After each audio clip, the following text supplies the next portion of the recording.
Saya... Saya tahu sebagian dari Anda sudah bosan. Saya tahu. Tapi itu tidak masalah. Terima kasih tepuk tangannya.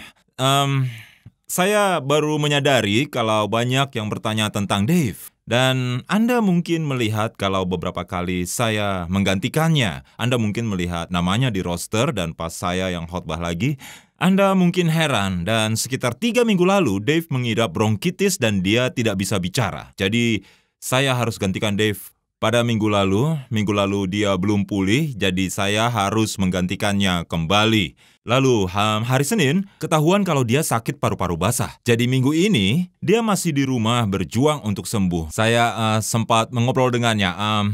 Hari Jumat dia mulai pulih dan kondisinya terus membaik. Tolong doakan Dave, berdoa agar dia pulih dan kuat, berdoa agar dia sehat, juga doakan Beth. Karena pasti sulit buat Beth, istrinya, melihat Dave terkurung lama di dalam kamarnya. Jadi mari kita doakan untuk pemulihan Dave dan juga keluarganya. Dia kangen kalian dan tidak sabar untuk kembali. Saya akan melanjutkan seri khotbah minggu lalu, yaitu Selaras. Judulnya, bagaimana menyelaraskan sumber-sumber kita sekarang dengan prioritas Allah, supaya ketika Yesus datang, kita siap. Waktu Anda di SMA atau waktu kuliah, salah satu pertanyaan umum yang sering ditanyakan kepada guru adalah, apa ini nanti ada di ujian? Benar kan? Jadi waktu guru menjelaskan, Anda tidak memperhatikan dan Anda tidak mencatat. Tiba-tiba suasananya berubah dan guru itu mulai bicara dengan suara yang berbeda. Dan mungkin menulis di papan tulis, lalu seseorang di kelas mengangkat tangan dan bertanya, apa ini nanti ada di ujian? Apa ini nanti ada di ujian? Apa perlu kami harus mempersiapkan untuk ini? Apa nanti kami yang dimarahi kalau diberitahu sekarang? Guru sejarah saya waktu SMA termasuk yang bosan dengan pertanyaan itu. Karena kalau dia mengajar, dia akan memberitahu sebelum ada yang bertanya. Jadi dia akan bilang, kalian harus tahu. Nanti ini ada di ujian. Dia ingin kami bersiap dan dia ingin kami berjaga-jaga. Dia memberitahu kami, catat ini karena nanti ada di ujian. Begitu juga gambaran Matius 24 dan 25. Sebagai guru, Yesus bicara kepada murid-muridnya. Dia berkata kepada mereka, ini yang akan ada di ujian nanti.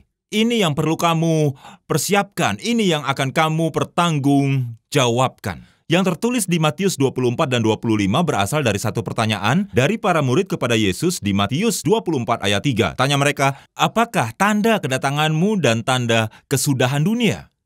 Katakanlah kepada kami, bila manakah itu akan terjadi? Dan Yesus menjawab pertanyaan itu dalam khotbah terakhirnya di Injil Matius. Ini biasa disebut khotbah eskatologis. Eskatologi artinya studi tentang akhir zaman. Ini adalah khotbah tentang akhir zaman. Dan dia menjawab pertanyaan itu di Matius 24. Dia berkata, ini yang kamu harus cari. Setelah dia memberikan beberapa tanda, dia menyimpulkan, tetapi tidak seorang pun yang tahu. Tidak ada yang tahu kapan, hari, dan waktunya. Dengan cepat, dia mengubah pertanyaan dari apa yang harus dicari menjadi bagaimana kita seharusnya hidup. Jika Anda membaca seluruh pasal 24 dan yang kita pelajari di pasal 25, pesan eskatologi yang agung itu adalah berjaga-jagalah. Bukanlah tanda yang harus Anda cari, tidak ada yang tahu itu. Setiap generasi mencoba menafsirkan tanda kedatangannya sudah dekat. Tapi pesannya adalah, berjaga-jagalah, bersiaplah. Itu pesan utamanya. Itu yang kita pelajari beberapa minggu ini. Cara yang tepat untuk meresponnya adalah bertanya, apa yang perlu kita lakukan sekarang supaya nanti kita siap untuk itu. Apa yang perlu kita lakukan sekarang supaya nanti kita siap? Banyak cara untuk menerapkan pertanyaan ini di hidup kita. Banyak area di hidup kita yang terdampak oleh pertanyaan ini. Ketika Yesus mengajar, dia ingin ini diterapkan untuk uang dan kekayaan materi kita. Bacalah seluruh kitab Injil dan buat survei. Anda akan melihat kalau Yesus banyak memakai pertanyaan ini untuk bagaimana kita mengelola uang dan materi yang kita miliki. Dan kita sudah melakukan itu minggu lalu. Dan minggu ini kita sedikit bergeser. Kita mengikuti teladan Yesus dan menerapkan ini kepada uang dan materi yang kita miliki. Kita perlu dibantu. Kita perlu untuk terbuka dan kita perlu dorongan dan sedikit tantangan bagaimana melihat uang dan harta milik kita, lebih tepatnya uang milik Allah yang dipercayakannya kepada kita. Mari lihat hal itu dengan pikiran dan dengan kacamata kehidupan yang kekal, karena tidak ada satupun di kebudayaan kita yang menantang kita melakukannya. Anda tidak akan menerima pesan ini dari orang lain atau di tempat lain. Kita perlu melakukannya di sini dan kita perlu terbuka. Minggu lalu saya bercerita, saya dan keluarga pergi ke restoran dan ada satu kejadian yang unik. Waktu saya mau pergi, ternyata saya lupa bayar. Dan setelah saya menyadarinya, tentu saya langsung membayar. Saya ceritakan ini sebagai kelemahan saya. Nah, beberapa hari kemudian, saya dan anak laki-laki saya pergi makan siang ke sebuah restoran yang ramai sekali. Tapi itu tidak masalah buat saya. Waktu saya masuk dan mengantri, ada orang memanggil saya. Hey Kyle, nanti jangan sampai lupa bayar lagi ya. Terima kasih, jawab saya. Dalam waktu 20 menit, beda-beda orang terus mengingatkan saya agar saya tidak lupa bayar. Dan waktu saya mau keluar, tiba-tiba saya mendengar suara, tidak tahu siapa. Tapi dia bertanya, apa orang itu membayar makanannya? Banyak yang membantu, banyak keterbukaan, ya. Kebenarannya kita memerlukan itu. Itulah makna menjadi bagian dalam tubuh Kristus. Kita terbuka dengan siapa saja. Kita dalam perjalanan yang sama. Kita tidak mengambil keputusan sendiri. Kita sepakat bahwa ini adalah prioritas Allah dan seharusnya kita hidup dalam terang. Banyak sumber yang bisa kita bahas selain uang. Kita bisa membahas tentang hubungan, kemampuan, dan pengaruh kita, dan bagaimana kita menyelaraskan hal itu dengan kehendak Tuhan bagi kita. Perumpamaan yang terakhir di Matius 25. Kisah ini saya istilahkan sebagai sebuah perumpamaan, walau saya pikir kurang tepat. Ada kiasan di perumpamaan ini, seperti bahasa metafora, tapi berbeda dari perumpamaan yang lain. Ini termasuk ke dalam kategori literatur profetik, lebih kepada kesimpulan profetik dari semua perumpamaan yang Yesus ajarkan. Ini lebih mengena dan langsung ke intinya. Waktu Yesus bilang kepada muridnya apa yang akan ada di ujian, apa yang akan menjadi pertanggungjawaban di hari penghakiman. Mari kita melihat ayat 31. Apabila Anak Manusia datang dalam kemuliaannya dan semua malaikat bersama-sama dengan dia, maka ia akan bersemayam di atas tahta kemuliaannya, lalu semua bangsa akan dikumpulkan di hadapannya, dan ia akan memisahkan mereka seorang daripada seorang, sama seperti gembala memisahkan domba dari kambing. Nah, zaman dahulu, dan sekarang juga masih, gembala di Palestina mengembalakan domba dan kambing secara bersamaan. Tapi ternyata sulit untuk bisa memisahkan domba dari kambing. Dari jauh domba bisa terlihat seperti kambing dan kambing bisa terlihat seperti domba. Nah, di malam hari, para gembala akan memisahkan domba dan kambing ke dalam dua kelompok. Dan Yesus memakai ilustrasi ini. Dia berkata, pada hari penghakiman seluruh bangsa akan datang kepada Allah. Mungkin sebagian dari Anda mengira ada banyak kategori pemisahan ini, tetapi sebenarnya hanya ada 2 kategori domba, di sebelah kanan, kambing di sebelah kiri. Ayat 34, dan raja itu akan berkata kepada mereka yang di sebelah kanannya, mari hai kamu yang diberkati oleh Bapakku, terimalah kerajaan yang telah disediakan bagimu sejak dunia dijadikan, sebab ketika aku lapar kamu memberi aku makan, ketika aku haus kamu memberi aku minum, ketika aku seorang asing, kamu memberi aku tumpangan. Ketika aku telanjang, kamu memberi aku pakaian. Ketika aku sakit, kamu melawat aku. Ketika aku di dalam penjara, kamu mengunjungi aku. Maka orang-orang benar itu akan menjawab dia, katanya, Tuhan, bila manakah kami melihat engkau lapar dan kami memberi engkau makan, atau haus dan kami memberi engkau minum, atau kami memberi engkau tumpangan, atau kami memberi engkau pakaian? Atau dalam penjara dan kami mengunjungi engkau? Dan raja itu menjawab mereka, aku berkata kepadamu, sesungguhnya segala sesuatu yang kamu lakukan untuk salah seorang dari saudaraku yang paling hina ini, kamu telah melakukannya untuk aku. Ayat 41, juga kepada mereka yang di sebelah kirinya, enyahlah dari hadapanku, hai kamu orang-orang terkutuk, enyahlah ke dalam api yang kekal yang telah sedia untuk iblis dan malaikat-malaikatnya. Sebab ketika aku lapar, kamu tidak memberi aku makan, kamu tidak memberi aku minum, kamu tidak memberi aku tumpangan, kamu tidak memberi aku pakaian, kamu tidak melawat aku. Lalu mereka pun akan menjawab dia, katanya, "Tuhan, bila manakah kami melihat engkau lapar, atau haus, atau sebagai orang asing, atau telanjang, atau sakit, atau dalam penjara, dan kami tidak melayani engkau? Aku berkata kepadamu, sesungguhnya segala sesuatu yang tidak kamu lakukan untuk salah seorang dari yang paling hina ini, kamu tidak melakukannya juga untuk aku." Dan mereka ini akan masuk ke tempat siksaan yang kekal, tetapi orang benar ke dalam hidup yang kekal.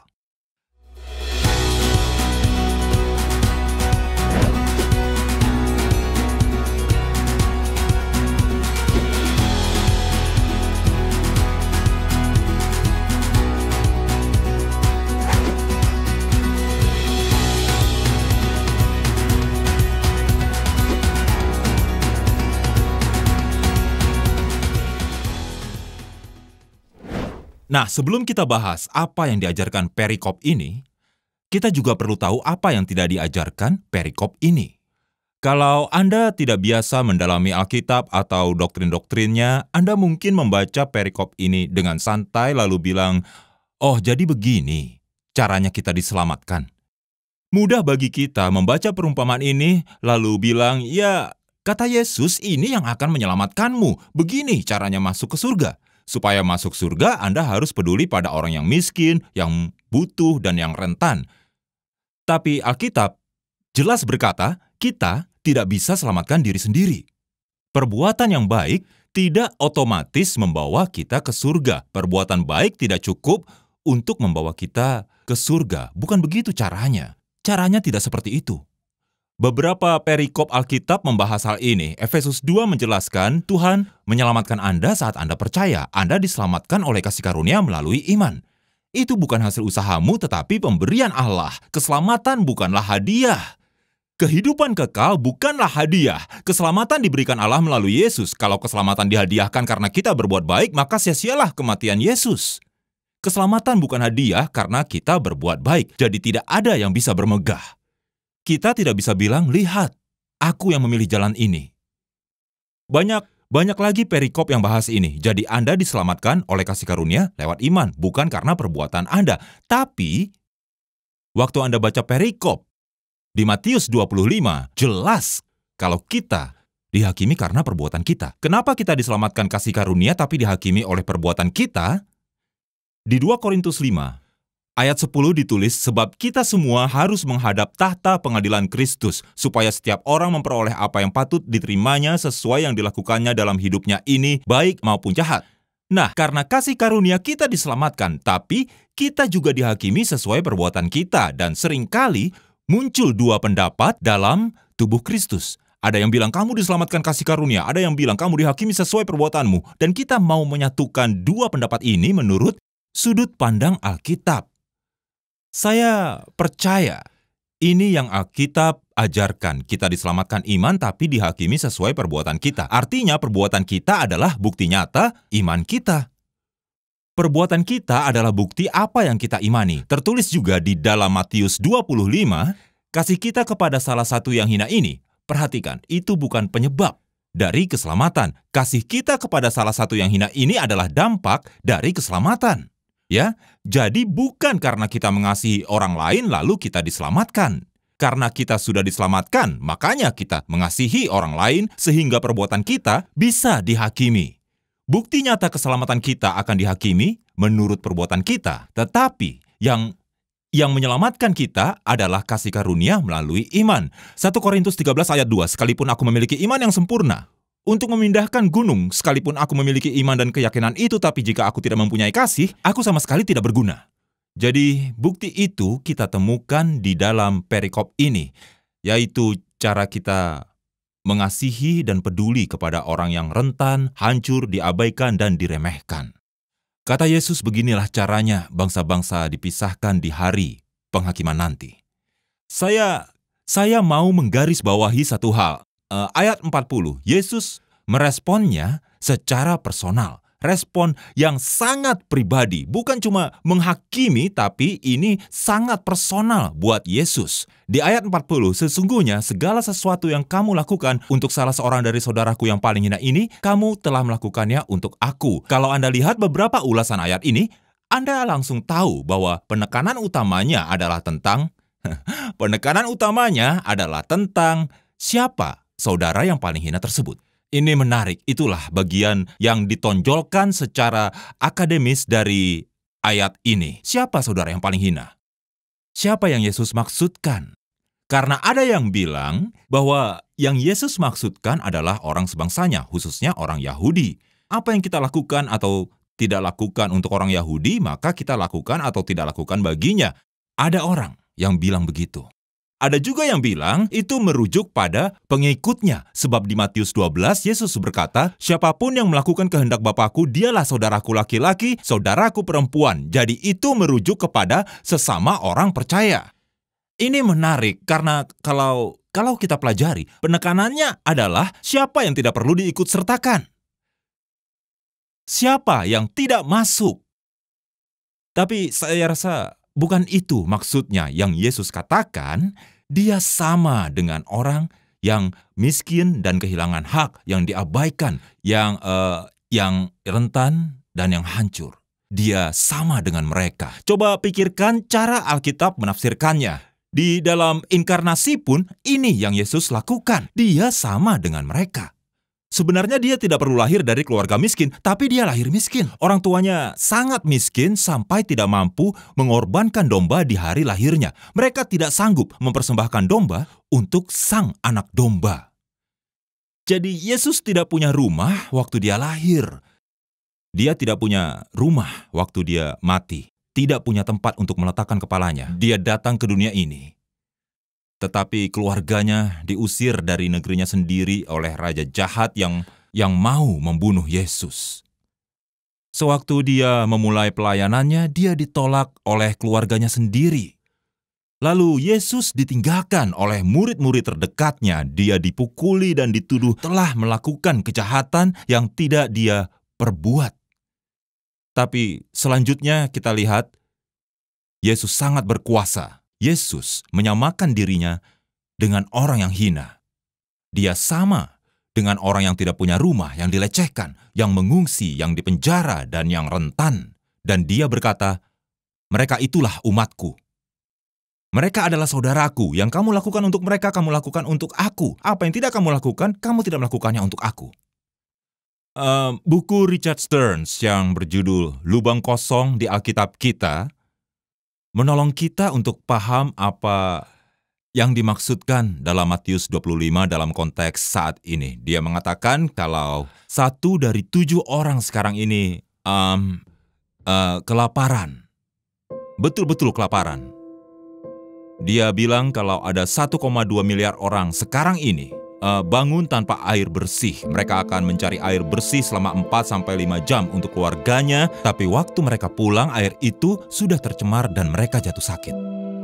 Dia mengatakan kalau di Afrika, 165 dari 1.000 anak-anak akan mati sebelum usia 5 tahun karena penyakit yang sebetulnya bisa dicegah. Dia bilang jika Anda mengumpulkan semua anak yatim piatu yang kena AIDS dan Anda menyuruh mereka berbaris, maka barisannya akan sampai sepanjang 5 kali jarak New York ke Los Angeles. 5 kali. Dia memakai ilustrasi ini di bukunya. Bayangkan waktu Anda bangun pagi. Anda melihat berita kalau semalam 100 maskapai penerbangan terjatuh. Dan sebanyak ribuan orang tewas di kecelakaan itu. Pemerintah pasti akan sangat geram dan orang-orang akan berusaha sekuat tenaga agar kejadian itu tidak terulang lagi. Bayangkan besoknya Anda terbangun, kejadian itu terulang lagi. Ada 100 pesawat terjatuh dan ribuan orang meninggal dan besoknya terjadi lagi, besoknya terjadi lagi, besoknya terjadi lagi. Jadi itulah realitanya bahwa lebih dari 26.000 anak mati setiap hari karena menderita penyakit yang terkait erat dengan kemiskinan. Jadi Yesus berkata kalau kamu punya iman, kalau kamu percaya, kamu akan selaraskan dirimu segenap kekuatanmu dengan prioritasku, sesuai prioritasku.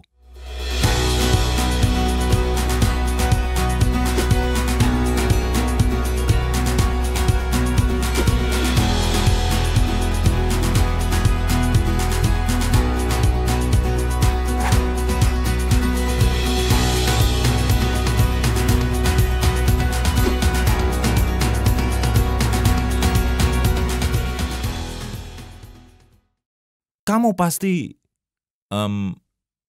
peduli pada orang yang membutuhkan, miskin, dan yang paling hina di dunia ini. Dan sebagai tubuh Kristus, ini adalah prioritas kita. Kita perlu mengusahakan ini lewat kesetiaan Anda untuk berbagi, karena Anda termasuk dalam yang Yesus ajarkan pada Matius 25. Sebagai tubuh Kristus, kita aktif dalam pelayanan. Kita melayani yang kecanduan, melayani yang disabilitas, memberi makan yang lapar, menyediakan air minum bagi yang haus, melayani anak-anak yang keluarganya hancur, menjangkau para pekerja seks komersil, ada juga yang menyelamatkan dan melayani korban perdagangan manusia, ada yang melayani para pengungsi, ada juga yang melayani para mahasiswa dari berbagai negara, dan sebagai tubuh Kristus kita mendukung pelayanan yang peduli pada anak yatim dan anak-anak asuh. Bahkan ada satu orang gembala khusus untuk hal ini di gereja kita yang secara khusus menolong kita untuk lebih peduli kepada anak-anak yatim dan juga anak-anak asuh. Banyak dari kita yang aktif dalam pelayanan kesehatan dan merawat orang yang sakit. Banyak dari kita yang rutin melakukan pelayanan ke penjara setiap minggu, dan banyak dari kita rutin mengunjungi panti-panti jompo. Dan masih banyak lagi, ya kan? Tetapi, menurut pengamatan saya, kita belum serius dalam hal ini. Saya sangat diteguhkan. Kita belum berani ambil risiko, menyelaraskan sumber kita dengan prioritasnya. Kita belum sepenuhnya berkorban. Perhatian kita mudah teralihkan. Saya percaya suatu hari nanti, Tuhan akan meminta pertanggungjawaban kita secara pribadi dan sebagai pemimpin gereja. Dan menurut saya, Tuhan tidak akan tinggal diam melihat itu. Dia akan bilang, "Hey, gereja kalian punya eskalator, iya kan? Aku ingat gereja kalian, gereja yang punya 9.000 kursi, dan punya beberapa ruangan yang besar dengan layar besar di tengahnya, iya kan?" Saya rasa mungkin itu yang akan dia katakan. Di gereja kalian ada seluncur es kan, yang punya lampu keren yang menyala pada saat hari Natal. Wah, itu keren sekali. Pertanyaannya adalah, untuk apa? Untuk apa semua itu? Apa gunanya? Apa semuanya itu bisa dipakai untuk lebih peduli dan mengasihi orang lain? Yang perlu kita lakukan, kita perlu untuk berdoa untuk menyelaraskan sumber-sumber kita dan menunjukkan kasih Allah menjadi terang dalam gelap. Banyak yang bisa kita lakukan. Ada banyak yang perlu kita kerjakan. Sebagian dari Anda mungkin akan skeptis dengan gereja besar seperti kita. Mungkin karena itulah sebagian Anda ada di sini, karena Anda tidak mau ditantang. Anda mau nyaman. Ada yang datang ke gereja besar dan berpikir, apa yang bisa ditawarkan gereja ke saya? Mungkin mereka punya fasilitas yang bagus untuk saya nikmati. Bagi orang yang baru percaya, kebanyakan itu hal yang lazim. Maklum, karena begitulah caranya dimuridkan. Begitulah cara kita berpikir. Seringkali kita berpikir bahwa bisa memilih gereja seperti memilih klub kesehatan. Wah, ada pelayanan apa saja ya di sini? Sama seperti memilih ke bioskop mana kita mau pergi kalau tidak hati-hati, maka pola pikirnya akan menjadi, apa yang kamu tawarkan untuk kami? Kami mau diinspirasi dan dihibur, kami mau dilayani, apapun yang kami butuh harus dipenuhi. Itulah yang menjadi fokus dan penekanannya. Mungkin semua berjalan baik, tetapi tidak untuk satu hal ini. Hari Tuhan akan tiba seperti pencuri. Pada hari itu langit akan lenyap dengan gemuruh yang dahsyat, dan unsur-unsur dunia akan hangus dalam nyala api, dan bumi akan hilang lenyap. Tidak untuk satu hal ini. Di hari itu kita harus bertanggung jawab. Ironis memang. Tapi begitulah cara Tuhan untuk menghakimi kemurnian iman dan keyakinan kita kepadanya. Benar kan? Cara kita mengasihi orang yang hina adalah bukti dari keyakinan kita sebagai pengikutnya. Dan ironisnya, dunia juga akan menghakimi kemurnian iman kita. Semakin kita mendekati masa penghakiman itu, dunia pun akan semakin sinis dan juga skeptis kepada sikap kita. Dunia tidak akan bersabar waktu kita berkata, "Iya, saya pengikut Yesus," tapi argumen teologis kita tidak akan bisa menjamah mereka. Program kita yang keren tidak akan memikat mereka. Acara-acara megah tidak akan menarik mereka. Fasilitas yang luar biasa pun tidak membuat mereka tertarik. Mereka melihat dan bertanya, "Kalian itu gereja. Kalian memberi makan orang lapar tidak? Kalian bersuara untuk yang terlupakan tidak? Apa kalian membela orang yang lemah? Apa kalian peduli pada orang yang hancur? Apa kalian menyambut orang asing? Apa kalian mengasihi musuh? Apa kalian peduli pada orang yang sakit?" Kalau Anda melihat pertumbuhan kekristenan pada 300 tahun pertama, kekristenan lahir dan mengubah dunia pada saat itu. Hidup mereka berbeda dalam mengasihi orang lain. Mereka saling mengasihi satu sama lain. Sekarang tantangannya, kita harus melakukan sesuatu. Lakukan sesuatu. Anda tidak bisa lakukan semua, tapi lakukan sesuatu. Dari perikop yang kita baca ini, orang seperti itu yang dipuji dan dihargai. Paling tidak dia beri makan satu orang. Mereka memberi minum pada satu orang. Mereka menyambut satu orang. Memberi pakaian pada satu orang. Merawat satu orang. Itu yang menjadi penekanan salah seorang dari yang paling hina ini. Yesus mengatakan, "Yang kamu lakukan bagi mereka, kamu lakukan untuk aku." Tapi kita cenderung mencari alasan dan pembenaran. Ya, kalau saya tidak bisa membuat perubahan yang besar, maka lebih baik saya berhenti saja melakukannya. Yang nanti ada di ujian adalah satu orang itu. Satu orang yang pernah kita tolong, itu yang akan kita pertanggungjawabkan. Buku Richard Stearns menguraikan isi Matius 25 dengan bahasanya sendiri. "Waktu aku lapar, kamu malah pergi makan keluar. Waktu aku haus, kamu malah minum sebotol air. Waktu aku seorang asing, kamu ingin aku diusir. Waktu aku butuh pakaian, kamu butuh lebih banyak pakaian. Waktu aku sakit, kamu membuatku makin sakit. Waktu aku di penjara, kamu malah mengatakan aku layak untuk dihukum." Kalau Anda simak lebih lanjut, akan terlihat jelas kalau di hari penghakiman, Yesus tidak menghadiahi orang yang bisa mengubah dunia dengan hal-hal besar, tapi orang yang melakukan hal-hal kecil. Itu yang kita lihat dari perikop ini.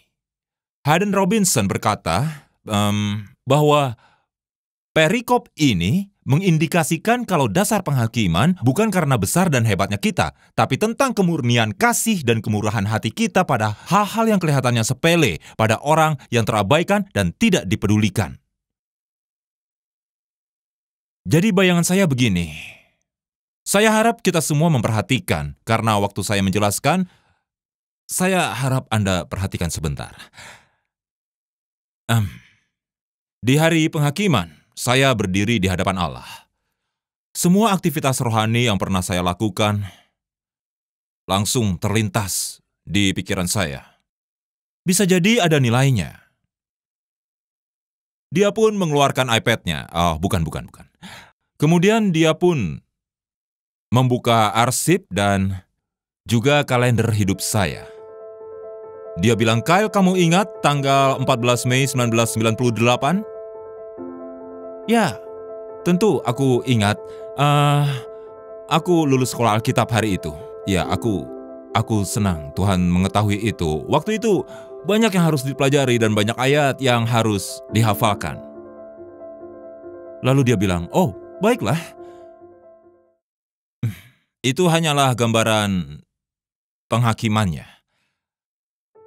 Tuhan bilang, "Ya, itu memang hari kelulusanmu, tetapi di hari yang sama kamu mampir ke toko setelah acara kelulusan dan ada wanita tua yang sedang mengantri di toko itu. Penghasilannya pas-pasan dan uangnya tidak cukup untuk membayar belanjaannya. Kemudian kamu membayar belanjaannya dengan uangmu waktu itu. Apa kamu masih ingat dia?" "Ya, karena Tuhan barusan bilang, aku ingat sekarang." "Ya, Waktu kamu menolong dia, kamu sedang menolong aku. Selamat atas kelulusanmu. Aku ingat itu. Lalu Tuhan lihat lagi catatannya. Kamu ingat 1 Oktober tahun 2000? Tanya Tuhan. Iya Tuhan, aku ingat. Mana mungkin aku bisa lupa. Karena waktu itu kami membuka gereja baru di California Selatan. Mungkin Tuhan akan bilang, oh, baiklah, itu benar, tapi di catatanku juga tertulis hari itu kamu pergi makan ke restoran. Kamu makan es krim yang terkenal enak sekali. Saya jawab, iya Tuhan. Dan ada satu pelayan di sana, seorang gadis yang sedang hamil tapi dia tidak mempunyai cincin kawin. Lalu kamu tahu kalau dia harus membesarkan anaknya sendirian. Kamu pun memberi dia tip $50. Kamu masih ingat? Ya, sepertinya aku ingat Tuhan. Dan Tuhan mungkin bilang, aku juga ingat. Waktu kamu memberi pada wanita itu, kamu memberikan itu untuk aku. Baiklah, mungkin kejadiannya bisa begitu. Tapi saya harap tidak. Kalau iya, maka saya dalam masalah. Kalau benar begitu, maka begini yang akan terjadi. Kyle, apa kamu ingat pada laki-laki tunawisma yang kamu lewati begitu saja? Sebenarnya kamu mengabaikan aku. Aku adalah pengungsi yang pernah kamu usir. Aku adalah narapidana yang pernah kamu hindari. Aku adalah murid yang pernah kamu ejek. Aku adalah penderita AIDS yang pernah kamu hakimi. Aku yang pernah kamu abaikan. Aku adalah bayi yang digugurkan dan kamu tidak berbuat apa-apa. Aku yang diamputasi kakinya dan duduk di atas kursi roda tapi kamu lewat begitu saja. Aku adalah orang jompo yang setiap hari merasa kesepian. Aku rekan kerja yang tidak pernah kamu ajak ngobrol. Aku pelayan yang tidak pernah kamu kasih tip. Yang tidak kamu lakukan untuk mereka, tidak kamu lakukan untukku. Sewaktu saya membaca perikop ini berulang-ulang, sebenarnya saya marah saat itu karena ini bukan giliran saya. Seharusnya dia yang berkhotbah hari ini. Harusnya dia yang ada. Harusnya dia ada di mimbar ini, bukan saya. Tapi sembari saya terus mendalami perikop ini, seperti biasanya, saya duduk dan mulai membaca perikop tersebut dan saya berdoa, Tuhan, apa yang mau Tuhan sampaikan lewat aku dan apa yang Engkau mau bukakan, apa yang mau Engkau sampaikan. Tiap kali saya berdoa begitu, kata bertobat terus muncul. Maksud Tuhan jemaat ini harus bertobat. Ya, kamu yang harus bertobat.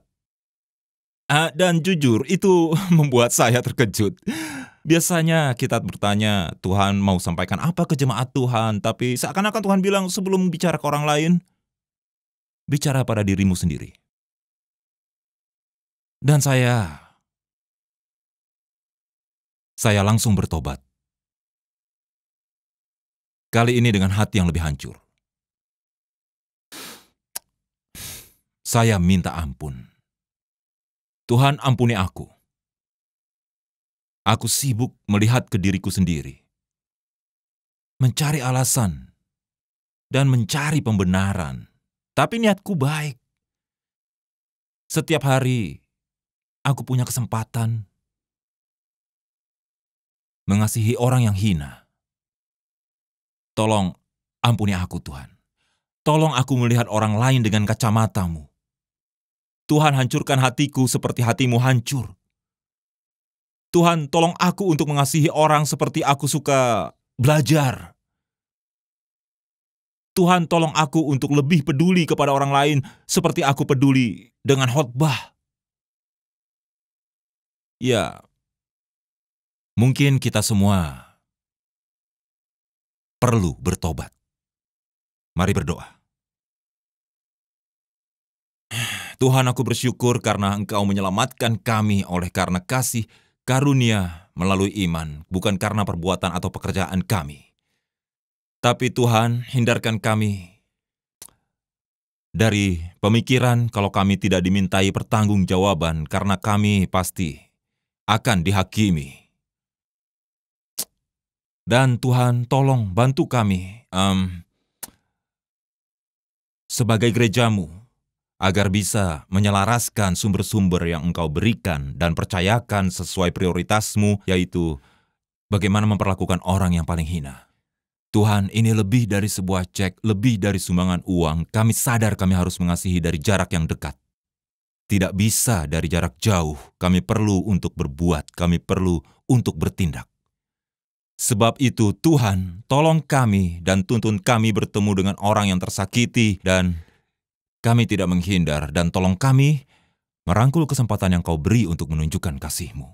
Dalam nama Tuhan Yesus, amin. Di seri khotbah ini, kita harus terus bertanya apa yang harus dilakukan supaya nanti kita siap dan kita tahu kalau oleh kasih karunia kita diselamatkan melalui iman. Itu pemberian Allah. Yang perlu Anda lakukan adalah menerima secara cuma-cuma melalui keselamatan dari Yesus. Dan pada saat Anda mengikut Yesus, maka keselamatan itu akan bertumbuh. Kita mengasihi orang lain seperti Dia mengasihi mereka. Kalau Anda mau mengambil langkah berserah dan percaya kepada Yesus, saya tunggu Anda di depan sini. Kalau Anda siap menjadi bagian dari gereja ini, kita akan saling memotivasi dengan cara menyemangati dan menantang satu sama lain dan saling terbuka. Kalau Anda mau mengambil bagian dalam pekerjaan Tuhan di tempat ini, maka dengan senang hati kami menyambut Anda. Saya tunggu Anda di depan sini. Mari berdiri dan menyembah Allah kita yang hebat.